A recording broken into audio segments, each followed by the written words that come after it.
The government panguva ino yedhinaya yoramba maleaked documents akaexposewa makaona nabomshogeza munamba mahandles anazimai pavaiuya vachiona masections of the constitutions aida kuamendewa nada Minister of Justice, Legal and Parliamentary Affairs panguva ino vachiburitsa maproposed amendments akanga aripopo the Zimbabwe Constitution, maissues ekuextenda the office yemutungamiri wenyika pamwe chete nemaelectoral processes achibviswa kuZEC. Sana penda mashuka mdanyorwa panapa robo subscribe or like or on the bell kuti mudabvaendwa niki mangwani amonza official page amdanyora chiti fake memo. These are indefinitely fake.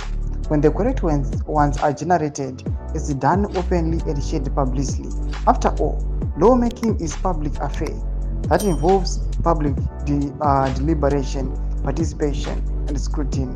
It's not a secretive or clandestine operation. Ndo mashoko ari kubuda panapa achirambiwa nana Nick Mangwana vachiti aiwa mashoko aya ari kubuda achinyorwa panapa mafake documents aiwa ndeye manyepo musatomborely on them achiti aiwa isusu information yatinoita information yatinoburitsa pajekerere pachena tichikuita macitizens. Mashoko ano achitaura panapa panguva ino inozikanwa kunzi the ZANU-PF especially ma-allies emutungamiri wenyika mazodanzo mnangagwa they're in a wing in a bid to consolidate power kuti vapushe the term yemutungamiri wenyika to 2030.